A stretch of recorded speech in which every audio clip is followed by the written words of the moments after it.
Hi students, this is Botany PSR. Today I am going to explain what is Green Revolution and by Green Revolution what type of varieties are produced. These points we have to discuss. So first of all, what is Green Revolution? Green means plants. That is, day by day human population is going on increasing, but the land which is present on earth is not increased. So what we have to do?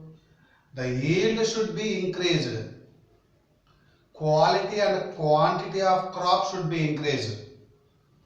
Those points we have to improve.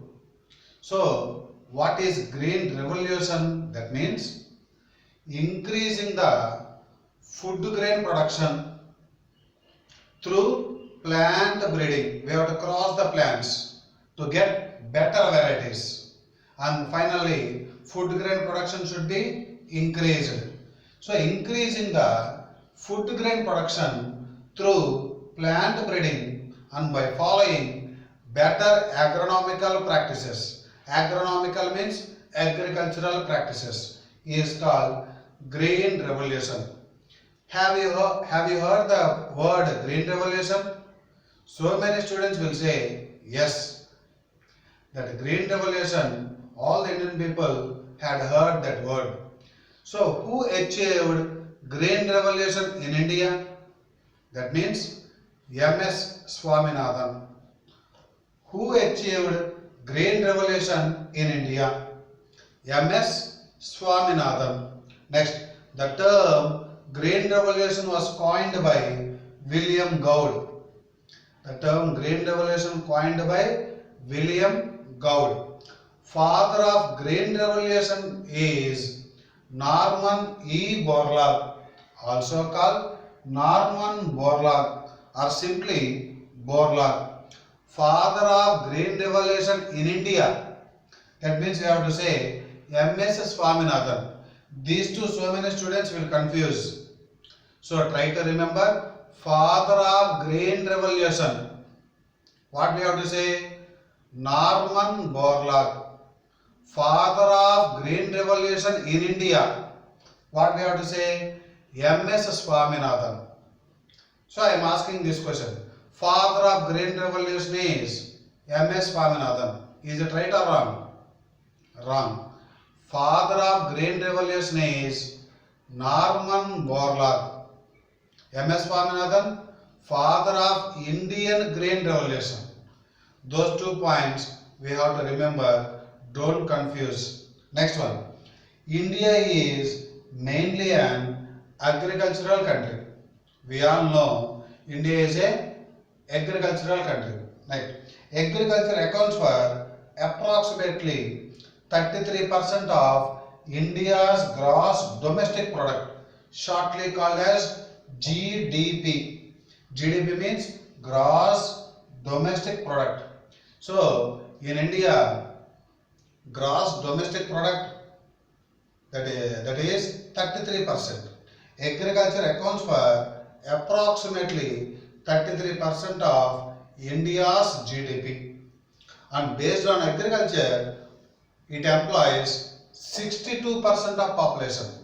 It employs means giving job to population.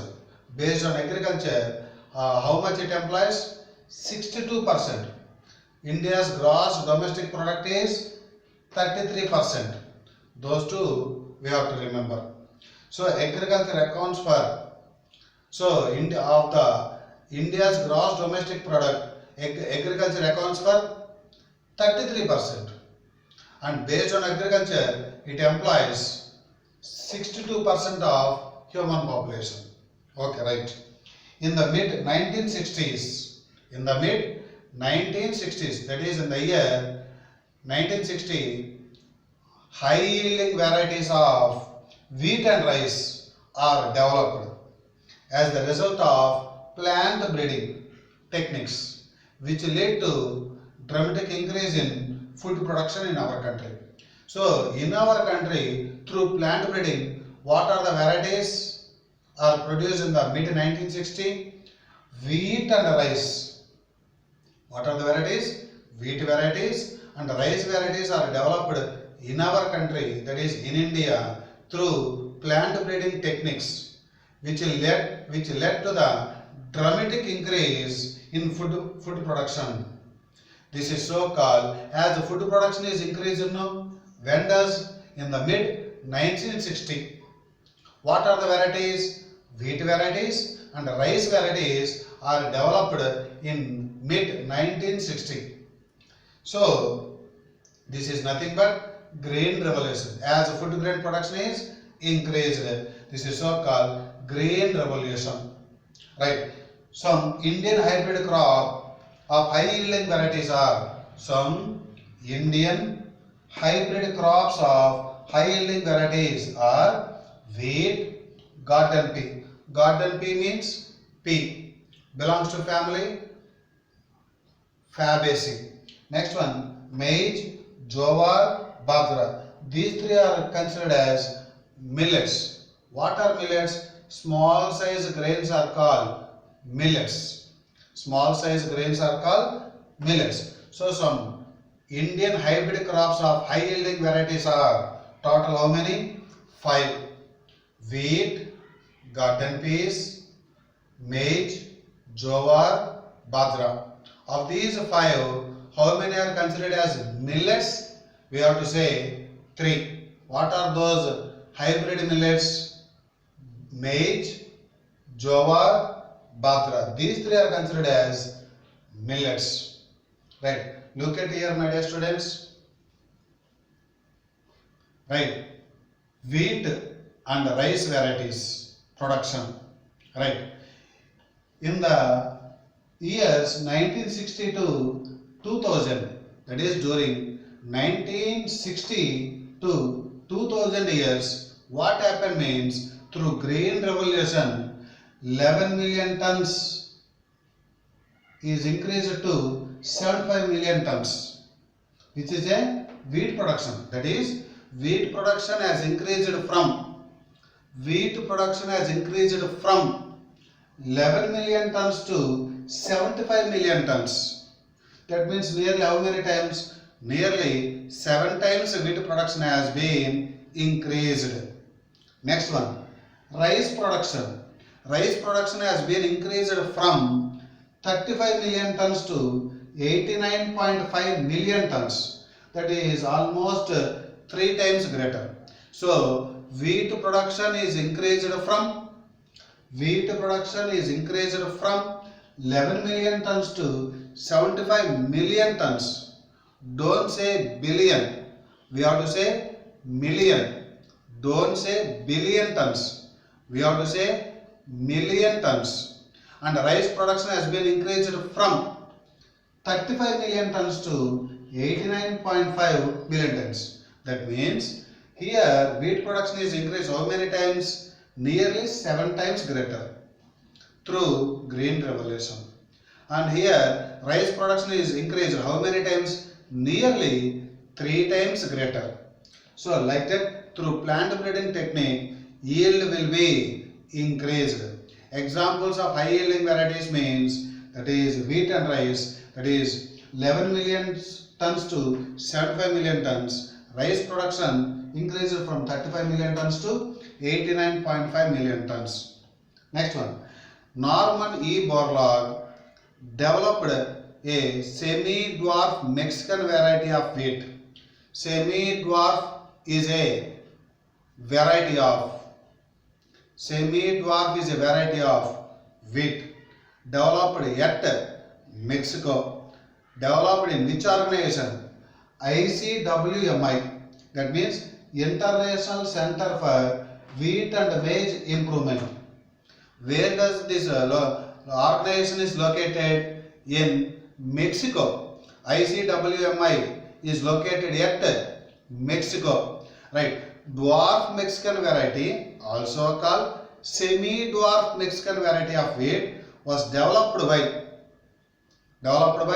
Norman E. Borlaug in Mexico at ICWMI, that is International Center for Wheat and Maize Improvement. Wheat and maize improvement. Right. See, the subheading is wheat and rice. But the wheat variety is developed at which organization? International Center for Wheat and Maize, not wheat and rice organization. Not wheat and rice improvement. It is wheat and maize improvement.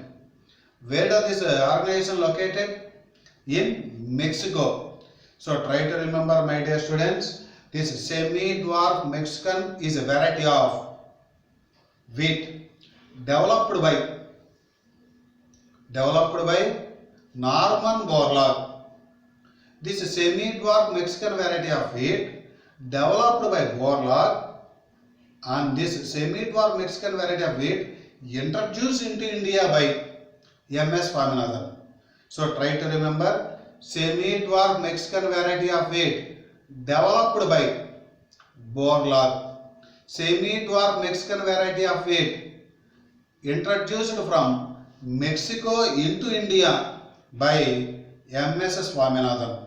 Those 2 points try to remember. Don't confuse. Semi-dwarf Mexican variety of wheat developed by Borlaug. Semi-dwarf Mexican variety of wheat introduced into India by M.S. Swaminathan. Next one. So, some wheat varieties. That is Sonalika. Next one, Kalyan Sona. What are the wheat varieties? Sonalika, Kalyan Sona. See, some Muslims, some initial is there, SK, Sheikh. SK is the code. So S means Sonalika, K means Kalyan Sona. That means they will ask like this. Sonalika is a variety of wheat. Kalyan Sona is a variety of wheat. What are the important characteristics of these two wheat varieties? Yield will be high and these are disease resistant. So Sonalika and Kalyan Sona are high yielding and disease resistant.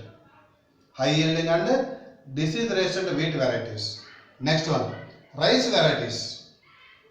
How many rice varieties are there? IR8. IR8 means full form International Rice Variety 8. Don't say Indian rice variety. It is International Rice Variety 8. Next one, Taichung Native 1, shortly called as TN1, and Jaya Ratna. See, IR8, it was developed at IRR8 at Philippines. IRRI means International Rice Research Institute. International Rice Research Institute located at Philippines. Here this rice variety was developed. And next one, TN1, that is full form Taichung Native 1. This rice variety was developed at Taiwan. These two rice varieties which are developed at Philippines and Taiwan, these two rice varieties are introduced into India. Next one, will the rice varieties developed in India? Yes, two rice varieties are there, Jaya and Ratna. These two rice varieties developed in India. Don't confuse, introduced into India is developed from, is different from developed in India. How? The rice variety introduced into India means IR8, TN1. The rice varieties developed in India, that means Jaya and Ratna. Next, the rice varieties introduced from Philippines to India. The rice variety introduced from Philippines into India, that is IR8. The rice variety introduced from Taiwan to India means we have to say TN1. So TN1 is a variety of rice. IR8 is a variety of rice. Jaya is a variety of rice. Ratna is a variety of rice. Sonalika is a variety of wheat. Kalyan Sona is a variety of wheat. So try to remember, my dear students. Please note down all these points.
Now look at here, my dear students. Sugar cane. That means two species are there. Saccharum barberi, Saccharum officinarum. That means the sugar cane is somewhat thin and it grows in North India. It is able to grow in North India. As it is thin stems, thinner stems, poor sugar content and poor yield. So the sugarcane variety grow in North India is Saccharum barberi. Saccharum barberi. What are the characteristics? Poor sugar content and poor yield. That means less sugar, less yield. This is the negative point, and it is able to grow in North India means okay, positive point. What is the sugarcane variety in South India? Sugarcane variety in South India, Saccharum officinarum. Grow in South India. Grow in South India. Thick stems. Thick stems, that is thicker stems. See? Thick stems. If stems are thick means more sugar, more yield. That is thicker stems, high sugar content.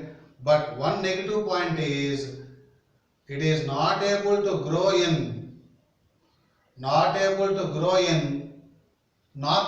Not able to grow in North India. So the sugarcane variety grow in South India is Saccharum officinarum. Saccharum officinarum. Right. What are the characteristics? Grow in South India. Grow in South India. Thick stems. Wait a minute.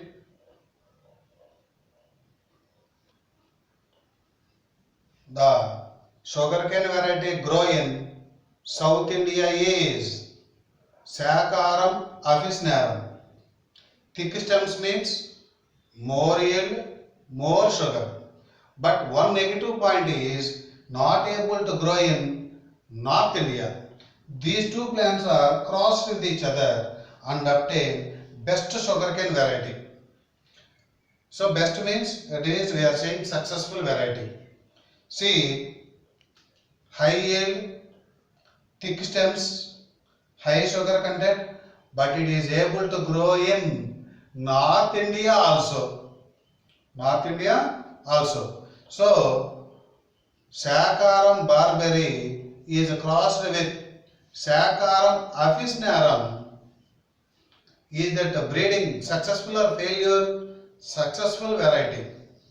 Right. What are the characteristics means? High yield, thick stems, high sugar content, ability to grow in North India also. North India also. So, one point I want to recall, Saccharum barberi Saccharum, Officinarum are crossed with each other, what type of hybridization does it belong? That means species are different. Species are different means interspecific. Inter means different, in between. So it is an example of interspecific hybridization. Inter means in between. Barberry is one type, Officinarum is another type. So interspecific hybridization.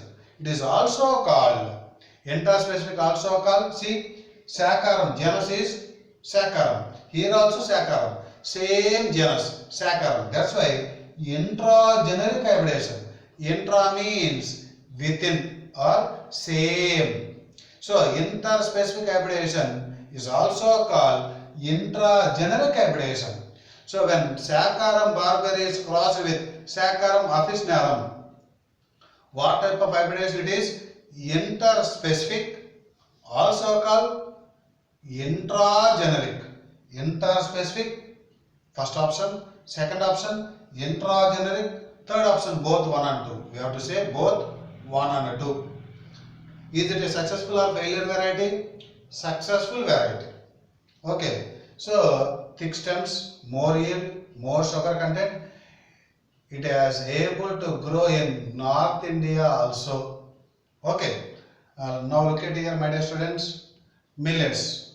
This point already we discussed. What are millets? Small size grains are called. Small size grains are called millets. Some Indian crops are maize, jowar, bajra. Those three are considered as millets.